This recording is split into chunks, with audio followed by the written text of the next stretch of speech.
What's good, everybody? What's good, YouTube? It's your boy Piston Mike. Make sure you like, share, comment, subscribe. Got a very special video, very special guest, man. We're going to be talking about his article. It's your favorite draft guide, man. I love it, man. We're going to be talking about it. Can't wait to get into it, man. Make sure you like and subscribe. Make sure you go check out his article. Will be in my link in the description, man. What's up? Nada, man. What's up with you? Nothing much, man. Just, all working, grinding on the YouTube. Same. You've been grinding too, man. Yeah, trying. So I got the most latest draft piece out on DetroitBadBoys.com about scores. Next one coming up will be a recap of the Pistons from Game 42 till the All-Star break, and then after that is a kind of a break on like enigmas. I don't want to be down on guys, but there are a couple guys that like I've gone back and forth with a couple people on the site and like other friends about like I don't know about this guy.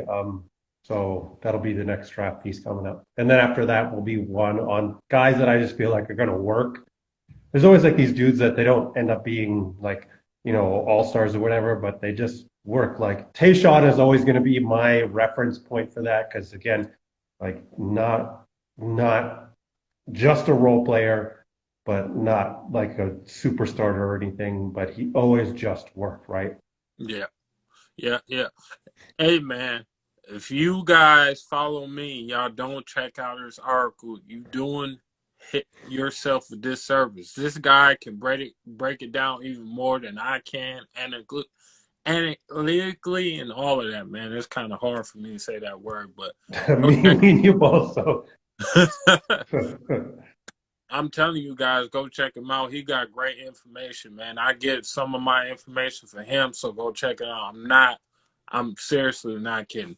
But let's get into this draft piece, man. One of the guys I wanted to talk about is mhm. Antoine Davis. Yeah. Detroit Mercy just down the road. Yeah. I think he could be. I think he could be a steal, low key. I low key think he could be a steal because he's been there for 4 years and he's been absolutely killing it. And I believe you said on 10 attempts he shoots like 37 from the three a game. I want. Yeah, I can. So he's like, I did not dive into enough guys, but I did look at dudes that like you think of as these like dudes that jack up 3-pointers every year in college, like Jimmer Fredette or JJ Redick or Reggie Bullock or Wayne Bullington, like Wayne Ellington, excuse me. But none of them put up 10 attempts per game like every single year. So Antoine Davis put up 10, at least 10.1 attempts every single year he's been in college, and he's been in it 4 years. His career percentage right now is 36.2. And really, he would have shot it like better than that, but his sophomore year, he had 32.4% on 10.4 attempts per game. So that is his main weapon. He doesn't really finish that well. That's the only issue with him. But yeah, like he's going to put it up, man, and it's going to go in a lot. And that kind of ability to just jack up shots anytime is not really seen for many people, right? Yeah, I always liked him. I liked him last year. I think he's a dude who probably could go undrafted. You could sign him to a summer league as well. I wouldn't even mind that. I don't.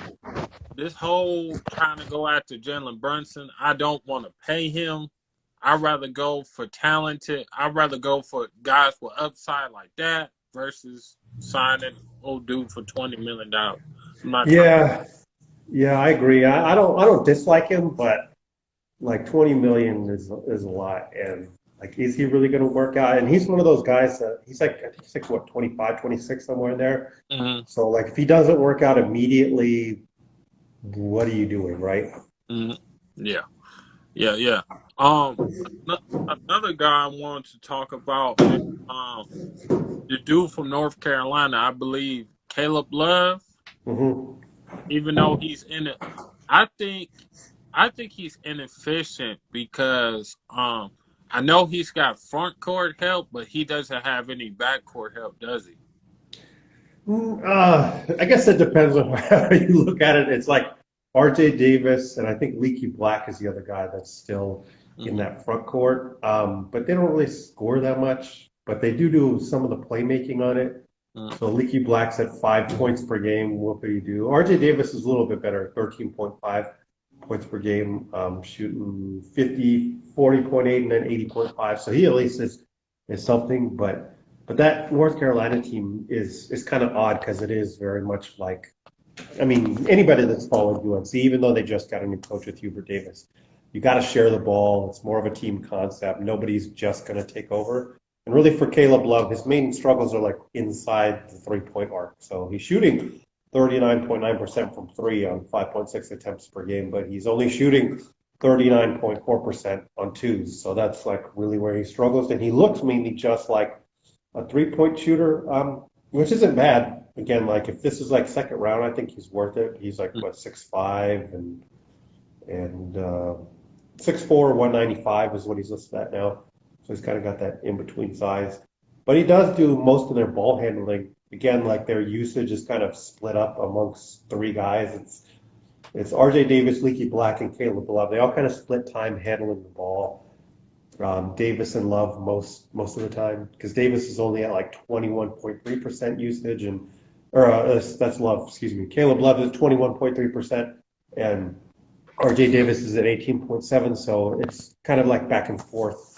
Normally when there's like a featured dude, he's around 25%, you know. I think that's what Jeremy Grant and Cade are kind of both around 25, 26 right now. So that's pretty standard for one guy, but anytime it's 20, 15, 18, then you can see that those are less. So I think that's part of it with Caleb Love is just they have him handle the ball, but it's also like a movement kind of offense. He's not always like getting screens. He's being asked to take late in the shot clock shots, which you know at that point it's kind of like whatever. So you're going to be more inefficient with that unless you're Steph Curry or Kobe Bryant or somebody to that level.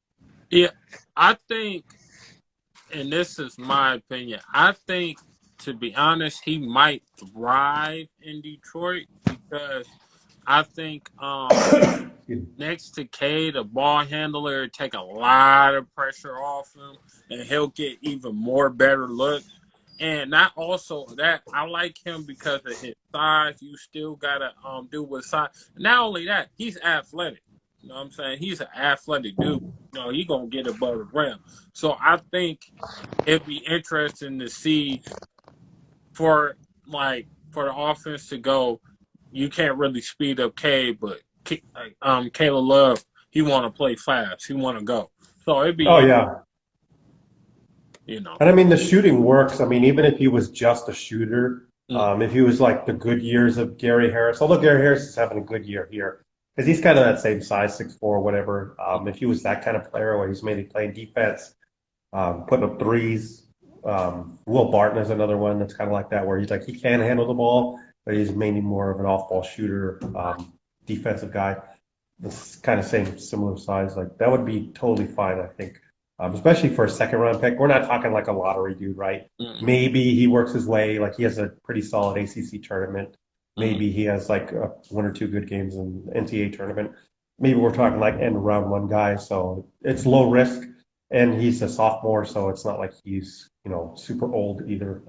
One of these older guys where you kind of think there's a ceiling to his development. And last year he was the number 13 recruit out of the RC or RSCI top 100. So he's got talent, for sure, coming out of St. Louis. Yeah. I like him a lot. Another dude who I like a lot, and I think it's Bryce Mcgowan. Yeah, yeah, he's my pick for like sleeper. I think he's kind of mocked in like the second round now, but um, a lot of the guys here on Detroit Bad Boys have been calling for like somebody to put pressure on the rim, not just a big man, but somebody who keeps getting to the rack. And he's definitely somebody that does that. He's also stuck in like an absolute terrible team. That Nebraska team is bad in so many different ways. But right now he has a 47.9% free throw attempt rate. So he's getting to the line like almost like half the time he's out there. That's really high. he's taken more free throws than just about everybody, more than Paulo, more than like twice as many as Chet, over twice as many as Chet. He's taken more than Johnny Davis. Well, Johnny Davis might be the only guy he hasn't taken more than. He's taken more than Jaden Ivey. He's taken more than Jabari Smith. Like, dude gets to the free throw line. It's just he's got to work on those percentages. 47.1 from 2 point. That's not bad. He's not a bad. Again, this is some dude that attacks the rim, gets to the foul line. So he knows how to finish 6'7", 179. He's skinny, but he does not back down from contact at all. And then he's 26.6% on 3-point attempts. There's no way around that. But I mean, to put it in context, he's the second tallest guy on his team. The other dude the only other taller guy than him that gets regular playing time is Derek Walker, and he's 6'8". And that's like essentially their center. So that sucks. Number one, I mean, it shows up on defense. I was watching film against Jaden Ivey and Purdue to see if like there was ever times where they lined up against each other. And there was some like down the line, but especially in the first half of the game, he was like Bryce Mcgowan was like a power forward or like playing weak side rim protector. Because again, he's like the second tallest guy out there, so they have to utilize his height somehow. So that's like part of why he's hard to evaluate, I think, too, is just when you're the second tallest guy out there, sorry, dude, you're going to have to protect the rim, right? That's just how it goes. He's also, one last thing, he's on a team with Alonzo Verge, who was at Arizona State last year.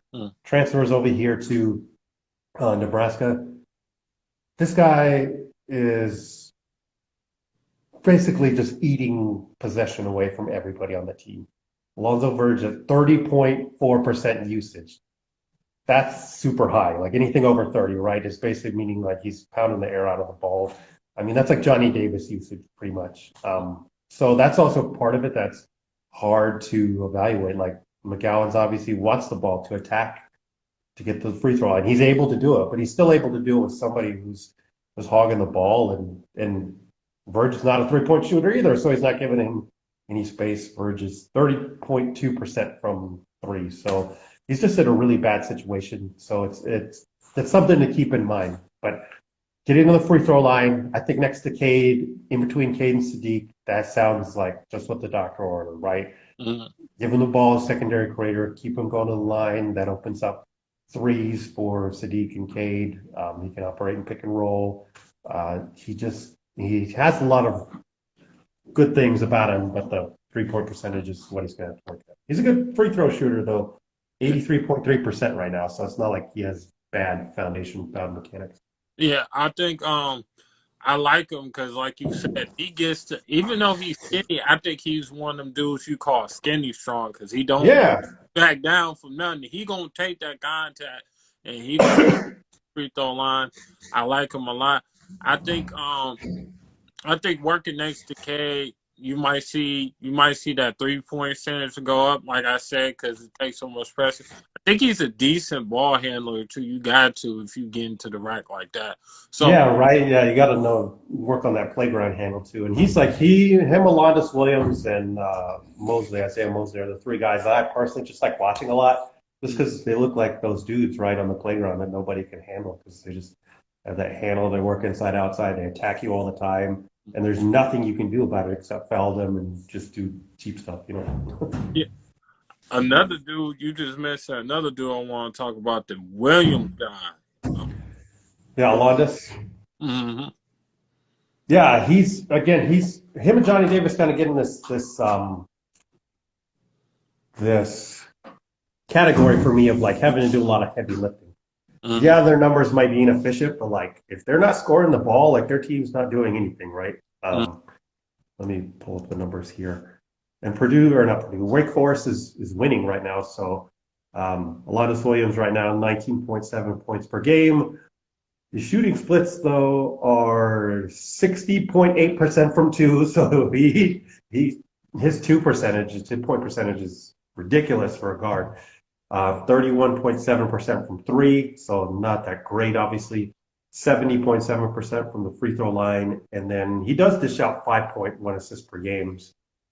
So he is a point guard, though. That's the thing about him. And I think a lot of the scorers on this list, even somebody like a Jaden Ivey, like people want to play him at point guard, but he's still learning if he had to do that kind of thing. Mm. But Alondes Williams, 147 assists, 198 rebounds, 570 points. I mean, and he put up 123, so it's not like small sample size on threes as well. I think it's probably not a great 3-point shooter. Me and one of the other guys, Scott on Detroit Bad Boys, were going back and forth about him. And my comp is like 6'5" Reggie Jackson because he plays exactly like that. You know how Reggie sometimes you're like, he's like dribbling the ball too much or whatever, but he always seemed to get to the rack.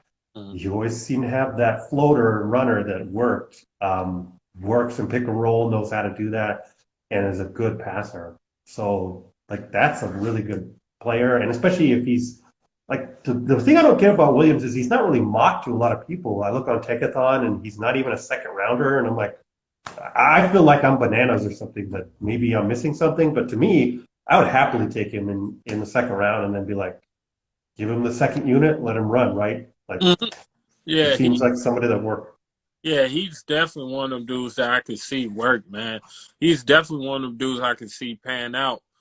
Just because like you said, man, he's tall, and not only that, he's got some up. He's a little bit athletic, man. He athletic enough, a little bit. He's Yeah, got let me see if I can pull up the hoop math numbers too to give you like his shooting breakdown in the different areas. Because like man, again, he's my kind of player, like those end one type dudes mm-hmm, that'll shake you, break your ankles, make you look foolish. Like, yeah, sign me up. Like Bones Highland was my guy last year. And the mm-hmm, minute I heard like Hot Sauce was his favorite player growing up, I was like, mm-hmm. Troy, get another first round pick. Come on, man. But yeah, those kind of yeah, so Alondes Williams shooting 66.2% at the rim, 43.5% on his 2-point jumpers. Like those are really good numbers. He's like cooking people in the area, especially for as much. He's taken 408 field goal attempts, so it's not like he's just whatever small sample size. So, Yeah, I like him a lot, man. I seen when I looked at his game, I'm like, this is nice, like real nice. The only thing is, a lot of these dudes and some of these dudes, like I don't know what's up with NBA scouts, but they don't like these smaller guys at these like smaller schools or these schools who don't really ain't really doing too much, or like these 4-year players. I think he's played 4 years, but these dudes, some of these dudes be ready to go. Like they yeah, yeah. so. And I mean, people have talked about it on podcasts and other draft experts about the freshman class this year not really stepping up, like Max Christie, Mm, Caleb Houston. Even Bryce Mcgowan to some extent, like some people thought he would be showing a lot more than this. But mm, there's going to be these guys like Alondes Williams where you just can't ignore the production. And for him, it's weird too because he's at Wake Forest. I mean, that's put out Chris Paul and Muggsy Bogues and Tim Duncan. So it's not like it's a whatever school. Yeah, I don't get it. He'll be 23 on draft night. That might be what scares people away. But I don't know. I'd take a flyer on the second round for sure. yeah, me too. Um, another dude you said is Isaiah Mosley, I Yeah, believe. yeah, out of Missouri State. Uh He's huh. more of a wing. Let me pull up the numbers on him real quick. And he kind of, I don't want to say he came out of nowhere, but he's definitely not been on people's radars for the last couple of years. Last year, he did put up 19.8 points per game on 54.7, 38.6, 84.7. Somehow this year, he seems to have gotten better in almost every aspect. He's putting up 20.0 points per game right now, 54.4% from two, 43% even from three, and then 90.4% from the free throw line. So, dude can shoot. He's not much of a passer. He's kind of like, this is where it's a little difficult. He is very much like ISO heavy offense there in Missouri State because when you got a guy like this and you're at Missouri State, it's not like you're going to pass the ball up a lot, right? Mm, Um, and his assist percentage is only like 15.3%. So it's not terrible, but it's still not like a point guard. He's 6'5", 201 pounds, and he at least looks like somebody who's a shooter and somebody who like you can just let create in isolation and kind of develop that way. I think he'll be like a G League All-Star for sure at the very least. mm, Somebody that they'll just toss in there and immediately he's dropping like 30 and 40. mm. Yeah. He's definitely an interesting guy, man. I've seen him, and he can hoop, man. He's definitely got it. He's definitely gonna hover around the NBA, like you said, at the bare minimum. G League guy. Excuse me. And Um, he's shooting 50.5% on his 2 point jumpers. That is unheard of. That's like CJ McCollum, Chris Paul level. Like 50.5% is like 45 is good, but 50 shooting 50% on your mid range shots, that's another level. So yeah, he struggles a little at the rim, 50.8, 58.8%. But again, he's playing at Missouri State. Maybe he's not, doesn't have a big man to help him out there. It's not terrible, but it's obviously not ideal. yeah, for sure. I like another dude that I really like, but people ain't really. I still think he's a sleeper. Not many people talk about all the heavy lifting. I really like Johnny Davis, man. I love Johnny Davis. Very underrated. People, I've heard all types of different comparisons. I heard people mention Brandon Roy. I've heard Yeah, people mention what's the name? Like a Devin Booker light, not the same, but kind of. yeah. Yeah. I, Yeah, I think the hope is a Devin Booker type of player who's like this two guard that can facilitate some. I think he's a better defender than Devin Booker. I personally have a hard time trying to find a comp for him. mm, Johnny Davis, that is, just because again, like Booker's more of a shooter, right? Whereas Davis is more of a creator, if that makes sense. Like he's going to break you down off the dribble. He's going to get to his mid-range shots. He's going to get to the rim. Whereas Booker started further back, right? He was going to hit the three and then kind of work his way in. And he's built his game that way. I think Johnny Davis is built the other way around, whereas he's going to work inside the arc and then like shoot the three beyond that. He's shooting 33% from three on 3.8 attempts per game. But again, this Wisconsin team isn't a great 3 point shooting team. He's second, I think, on the team in terms of like 3 point percentage. Well, third behind Brad Davison, who's taken 193 threes. He's shooting 34.2%. And then there's another guy who's taken less threes than Johnny Davis. Steven Crawl, 67 threes at 34.3% too, so not great. And then Johnny Davis, Chucky Hepburn next with 94 threes and then 88, and they both are at 33%. So again, this team isn't shooting threes at a high clip. So I think that also affects his percentage to where I'm sure by now teams are kind of backing off them, except for Davison, because Davison, this is his fifth year mm. at Wisconsin, and he's already known as a shooter. So people are probably sticking to him, but everybody else isn't really, putting pressure on people to extend out to the 3 point line. And again, Davis has taken so many more shots and scored so many more points. He's scored 514 points. Davison's the next closest guy at 384. He's pulled in 207 rebounds, which is 50, what is that? 58 more than the next closest guy at 149. He's taken 402 rebound or 402 shot attempts, which is 100 more shot attempts than the next closest guy in Brad Davison. So again, he's doing heavy lifting, I think, beyond anybody else in college basketball. And not only that, like Wisconsin's a top 20 team, right? Like they're still up there. They're 13th right now. Like if he's gone, I'm not even sure that this team is like 500 in the Big Ten. And I'm a Michigan alum, so I follow Michigan all the time. Um, yeah, sorry, free Javon Howard and hashtag. But yeah, I watched him destroy us. Johnny Davis is awesome. I'd love for him to be Piston. Yeah, he also I'm a state fan. I know people probably gonna be mad at me, but he also destroyed. I love Oh, gosh, yeah. I love him just because he's the ultimate competitor, and people gonna get mad when I say this. He put 37 points on Jaden Ivy head and got the win. That's the type of dude I want. I was gonna say watch that film because I was just breaking it down from one of the other guys at Detroit Bad Boys the other day. Mhm. And if you watch in that game, he makes Ivy look bad, man. Ivy picks up a couple quick fouls, trying to guard Davis. They take him off. He's not really in the first half. They come back in the second half. He puts Ivy in jail. He picks up 2 quick fouls within like 3 minutes, and then Ivy's out of there. And they don't let him guard Johnny Davis from that point. At the end of the game, when they have fouls to give, that's when he gets back on him. But still, he puts him in his hip pocket. Ivy falls for it, fouls him stupidly, and like honestly, it's pretty awesome to see anybody, especially questioning Johnny Davis's like athleticism. You can see in that game how he manipulates Jaden Ivey.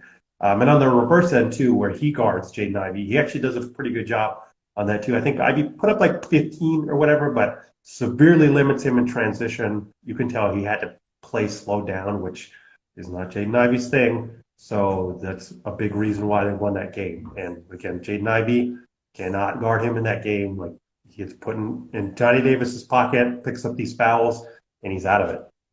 Yeah, that's the thing I don't say. Like I hear people saying Ivy, but nobody's talking about Johnny Davis. Like the dude is underrated. To me, he got that dog mentality. Oh, you the Yeah. best player? Show me why, because I think I'm the best player. So Yeah, I agree. I think he has that silent dog mentality the way Cade does, of like that of like he's not gonna come out and say it, but he's gonna show up on the court and be like, no, I got him, or like, no, we're gonna isolate on him, the same way Cade does. yeah. So so what do you feel about Jaden Ivey? I don't feel confident in his fit next to Cade for the reasons I brought up in there. I compare him to Victor Oladipo. I think that's who he is because, Depot was good at drawing fouls, super athletic guy that can get to the rack and finish. When he was at his best in Indiana, those were the things he did great. Draw a lot of fouls, get to the rack. But he had super high usage. He had like 30.2, 27.8, 28 point something. And then he got hurt and he was kind of never the same. That's my fear with Jaden Ivey is that he requires the ball that much to be at his most effective. Whereas to me, I'm more interested in finding guys that don't need the ball that much in their hands. Johnny Davis is another one that honestly, like his usage right now is like over 30. So can he accept this role, this like secondary role with Cade? Because that would be my number one thing. Cade's number one. We ain't taking the ball out of his hands. Mm. If for Ivy, we need you to get these rebounds and run and try and dunk like half the game.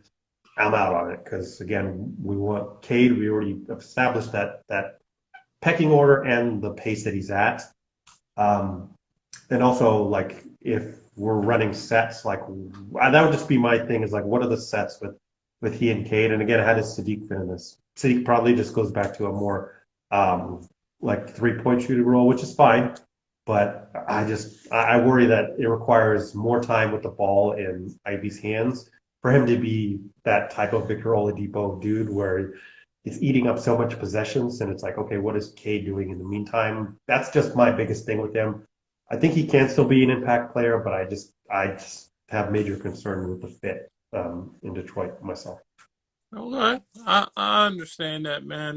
That makes a lot of sense.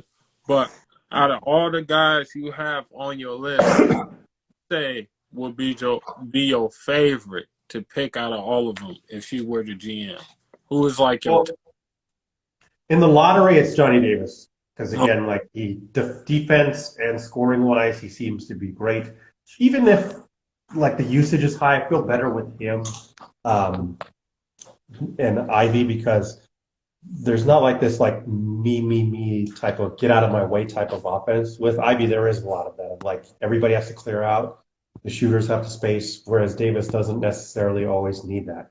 He can create late in the shot clock. He doesn't need a lot of space. He can go in and out. He can play off of somebody like a Brad Davison. It's just that they're asking him to do most of the thing. And again, that film on Jaden Ivey is good both on offense and defense. I see him finally getting in that two-guard role next to Cade, and Cade can be more of the floor spacer for him, and Davis can work in the inside. Cade will find him there. Late first round, if they picked up another pick, it would definitely be Bryce Mcgowan, because again, like we said, that guy that continued to put pressure on the rim, I think he'll get better once he's surrounded by better teammates and not such a bad situation there. Another nice developmental piece between Cade and Steve at the 2 guard. And then if it was in the second round, I have to think about this one pretty hard. Well, because there's a lot of dudes here that I do like. I guess it would be David Roddy, who we didn't bring up in here. Okay. 6'5", 252-pound dude from Colorado State. He is built like a tank. He leads the team, Colorado State, in points, rebounds, free throw attempts, 2-point attempts, blocks, block rate, and minutes played. And he did have an assist percentage over 20%. I do not know if that's still the case since they've played a couple games since the last time I did the article. So let's take a look.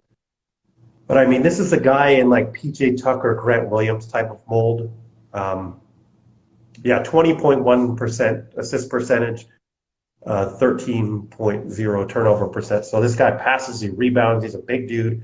He can play anywhere from the 3 to the 5 if you wanted him to. He does everything too. Like he'll set screens that annihilate guards. He will post up smaller people and just put them in the front row. He'll run out to the corner and shoot threes. I mean, maybe I buried the lead there too. He's shooting like 46.7% on his 3-point attempts and 61.5% on his 2-point attempts, 71.7% from the free throw line. This dude, like, again, I don't think he's going to be, I mean, he's obviously not going to be in that same type of role in the NBA, right, where he's the guy taking all these shots and stuff. But if you're looking for somebody to be the next PJ Tucker or Grant Williams type, this is the guy here. 6'5", 252, super good rebounder, efficient shooter, and he shoots 73.4% at the rim. That's my guy. Yeah, I feel you. And again, maybe we don't know his position yet, but he does so many different things well. Like I could see him fitting in a bunch of different spots. And he's just somebody, okay, spoiler alert, he's somebody I feel is just going to work, like I brought on the list in the end. Because he does pretty much everything well. It would be hard to see him not find at least a role in a rotation, you know. Is there any other guy that would be that we need to look? Any other guys you think that think Pistons fans should keep their eye on for the rest of the season? I mean, we would be remiss without talking about Detroit's own Jaden Hardy, right? He's another guy I think is in a terrible situation. Like nobody on that G League team can hit a 3-pointer, it seems. It's odd to me that like everybody's kind of shitting on Jaden Hardy for lack of a better term because they're like, he's inefficient. He's taking too many shots. Like, why isn't he working on his passing enough? When it's like, and at the same time, Dyson Daniels and Marjon Beauchamp are being praised for like, they seem like really good glue guys. Like, they're a work in progress, but man, they really fight hard. And it's like, yeah, but they can't shoot a 3, and they also don't really create their own shot, which is why Jaden Hardy has to take so many of these shots to begin with. That's not to excuse his inefficiencies because it's bad. It's like 40% on 2s, 26.9 on 3s, and then 88.2 from the free throw line. But he's still scoring a lot of points, 17.7 on those. And he has these games where he'll drop like 31 with 9 assists, and you see it. Like these flashes are for real. And especially if they wanted to invest in somebody as a microwave scorer, he's like 18, 19 years old. I think he's a great bet and a great like reclamation project to bring along, and especially in a second unit with somebody like Killian Hayes and Hamidou Diallo. Hamidou can't really shoot the 3. Jaden Hardy's main thing is the jumper, so he can at least get it off there. And then Killian isn't a great scorer, but he's a good defender, and Hardy's the opposite. He's a great scorer, but not really a great defender. So they at least have somebody there to develop along the way. I don't know the probability that it would work out, but I think it would be a good bet, especially if he did fall the second round. Like, oh man, like how often do you get these 5-star teenagers, right? In the second round. Yeah, for sure. Yeah, because he keeps on falling and falling. But when the time comes, one thing I want to talk about. What do you think need for the Pistons come this draft? Do you think is somebody to put next to Cade, or do you think it's still a center with Marvin Bagley, or do you think it's both? Yeah, I don't know. Since the trade deadline came and went, and Jeremy's still here, I kind of feel like it's that two guard spot, right? Since Killian went to the bench, now Mm-hmm. it's Corey Joseph, Cade, and Sadiq. Mm-hmm. It seems like the starting lineup they're going with for the rest of the games, and it's not going to change, is Corey Joseph, Cade Cunningham, Sadiq Bey, Jeremy Grant, Isaiah Stewart. The hole in that lineup is at guard, right? Mm-hmm. So it seems like that would be the indication is that it's guard. Maybe it's center because again, maybe they don't see Beefsu being like the long term, but Corey Joseph is far less than Isaiah Stewart in terms of just like talent and overall long term projection. So that would be my guess. But again, what do I know? Yeah. One other thing I wanted to say. Do you think the Pistons should surround Cade with more shooters, and do you think there's some good shooters in this draft that we should keep an eye on? Yeah, this is a good question.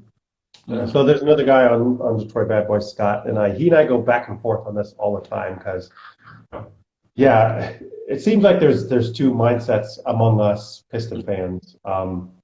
That you either surround Cade with nothing but shooters and mm, let him go to work in the middle, or you find somebody else.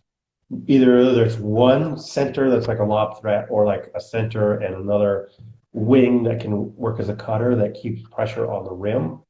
Because it seems like everybody's cool with Cade and Sadiq, right? mm, It seems like everybody's cool with Cade, Sadiq, and then how do you fill in what's in between those two? mm, I'm more of the mindset of finding like one or two guys that can put pressure on the rim, like mm, a Bryce Mcgowan's, like maybe an Ishmael Kamagate, like mm, later on in the draft, somebody like that, or even through free agency, somebody like Mitchell Robinson, somebody like Bobby Portis. Bobby Portis would be great because he also shoots the three. mm. Um, Guys like that. Um, and then finding shooting, because I actually think shooting isn't that hard to find, to be quite honest. I think it's a little bit harder to find the right guys that can put pressure on the rim.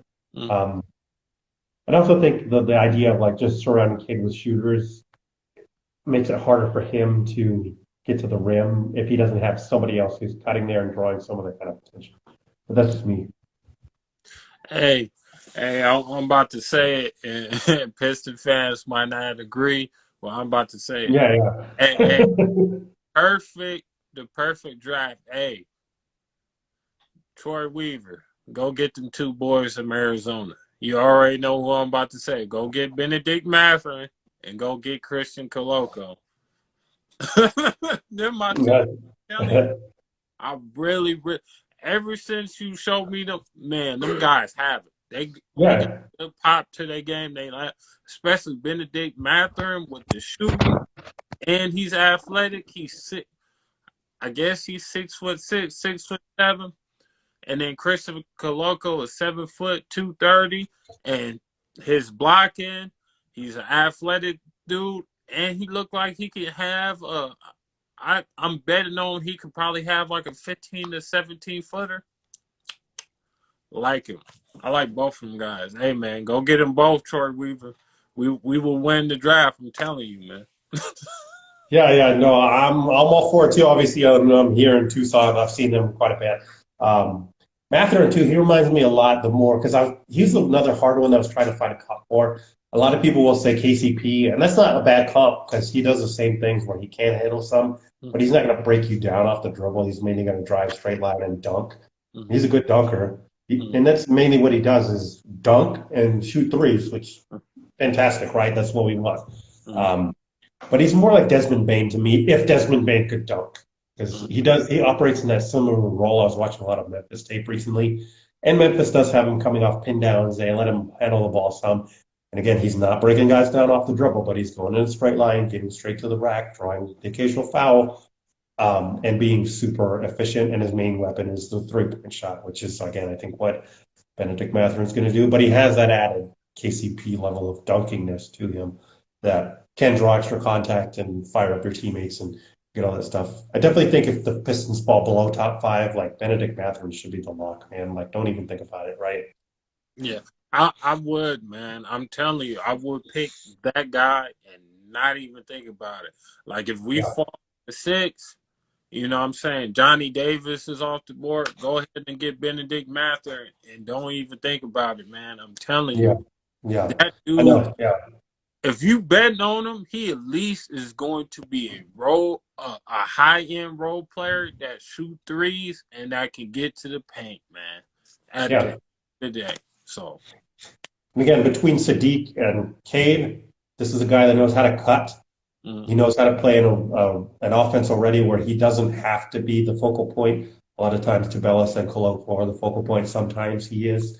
Last game, Kirk Kriisa was more the focal point. Dropped a triple double. Shout out Kirk Kriisa, 21, 10, and 10. So he knows how to play within a team. He's also been the guy on Team Canada last summer and led them to a bronze medal over Serbia. So he knows how to operate a bunch of different roles. And you just, again, like you said, he's just going to work, right? Like once you Mhm. fall out of the top six, especially in this draft, like, do you want somebody like Kendall Brown who, yeah, has upside, but like he doesn't want to shoot threes and he's made a lot of disappearing acts? Or do you want someone like Mathurin who's continually stepped up to the plate and again shoots a lot of threes, makes a lot of dunks? Mhm. For sure, man. I think I don't got no more questions, man. That's it. Unless you want to get to a topic or something, man. No, just one guy I've kind of missed. Mhm. And I'll probably highlight him in the like guys I think are just going to work is Vince Williams out of VCU. I probably should have put him in the shooters one, but yeah, the more I look at him, the more I am convinced like this is a dude that's a rotational shooter at least. So Vince Williams Jr. out of VCU, he's 6'6", 210 pounds, a good defender. So he's good on the wing, shooting 58.7% from two, 39.4% from three, and then 77.9% from the free throw line. 13 points a game, 5.8 rebounds, 3.2 assists too. So he's pretty good on that. 3-point attempt rate is 58%, so he's shooting a lot of threes. Again, another guy that 3 and D, Danny Green type of body, Danny Green type of game. But he probably passes it better than Danny Green, to be quite honest. 21.6% assist percentage. This is another dude where it just seems like, oh, he's going to work. And he was Bones Highland's teammate last year who shot pretty similarly and did a nice supplementary job to Bones. Not somebody that's going to, be a superstar or whatever, but again, this Tayshaun type of dude where you see him as a sixth man, you see him as like the fifth starter, and he just always seems to work. Also like a Danny Green. Oh man, I definitely gonna have to look up old dude for sure. For Yeah, sure. I always like VCU guys too. Ever since Shaka Smart was there, I've kind of had a thing for them. So Yeah, for sure. I remember Bones Highland. I knew he was gonna be something. And the craziest thing is, I've heard the Pistons were trying to get another first round pick and get him. So oh man, don't hurt my feelings. Don't break my heart. yeah, but yeah, I like them a lot. I wouldn't be surprised if we did get another scorer to be around K or another, point guard slash shooting guard type next to K to ease the level. So get ready for it, man, because I think it's coming. I think he's going to do a couple things in this draft. I think don't don't quote me on to say that. I think we're gonna get some more picks definitely for this draft, man, because Troy Weaver likes to trade. And I think, if we traded we might if we trade Jeremy Grant, we might get another lottery pick. That's all I'm saying. If we trade. Well, a lot of people are speculating that Grant wasn't traded because Portland wanted him, and Portland made that deal to get another pick. But they only get a pick if it falls between like 5 and 19. I don't remember the exact details of it, but Mm-hmm. it's something like that. So that makes sense. Like Portland really wanted him, and if they really are going to keep Dame there, then they have two picks this year. So that seems to be like destination number one. And then they freed up all this money, so they can sign somebody, another big free agents. That seems to be at least some smoke that would be real. To where two picks from Portland, they sign somebody else, so they have Grant, Dame, and then whoever else they like pick up um, from the free agent market. So That would be Yeah, my guess. If they did get more picks for Grant and they did trade him, it'd be Portland. Putting it yeah, out there now. yeah. That's why I was telling people. I think that Jeremy Grant will be if the pick falls from 5 to 14, it goes to the Trailblazers. Which There it looks is, yeah. what it looks like to me is it's more than likely gonna happen. So Yeah. if it happens, best believe I believe Troy Weaver, if he really liking the guy, let's just say it's in the 10 range. He'll be like, hey Portland, you still want Jeremy Grant? Just give me that pick. Maybe because Portland's got like three or four another picks in this draft. I think they got like the 38th or something. I don't And know. Let's take a look. yeah, I know they got quite a few in this draft. Uh, right now they got 9, Uh, and let's see, where is that mock draft? uh, So they have at least one. It looks like it's going to be in the lottery. So 7, 9. Again, if you said 5 to 14. yep. Yeah, so 7, 9-ish right now, and then the second rounder is 39, and that's it. Oh, and 58, 39, 58. So, Yeah, I think he's gonna probably ask for that 10th pick, probably the 39th, and probably another future first. And from what I'm hearing is Dame and Grant are very close in boys, so I think it's probably gonna happen. If they yeah, I keep mean, he's got to get 2 picks. He's got to get those 2 uh, lottery picks. Because again, like if they're building around Dame, they don't need those lottery picks. They're not going to waste time on a rookie, right? oh yeah. I if they're willing to give up 2 lottery picks, sign me up. Do you know how crazy it would if we got 3 dudes in the lottery? Yeah, that'd be awesome. Oh man, we'll have so much talent. That might be some that overnight. But yeah, we'll see what happens. But I think Dame is staying. I think they're gonna work around Dame. They ain't going nowhere. And that's why I think Jeremy Grant will be traded to the Blazers on draft night. Don't quote me on that, but I think it's happening. Hey, Yeah, I hope so too, though. I do not like all these guys that team up, and I do not want Dame to go to. I didn't want him to go to Philly, so I'm glad he didn't go there. Definitely don't want him to go to LA. I'm not sure where else like would even. I guess Miami would probably try to swing a deal for him at this point. Maybe Golden State since he's from the Bay Area. Um, the Golden State, I guess I'd be less mad at because that's home for Dame, so at least that'd be nice for him. But yeah, I want to see him win though. I'm a big Dame fan. yeah, me too, man. I'm a big Dame fan. I want to see him win. I think that's what the people don't understand. I don't think people understand that they gonna make moves and they gonna really try to win the championship. That's just my opinion. They gonna really get it done. But that's all I got to say. Um, make sure you go follow him. The article will be in the link in the description. Until next time, always a pleasure talking to you, man. Yeah, same man. Can't wait till next time. Yeah, me either, man. Have a blessed day, man. I'm out.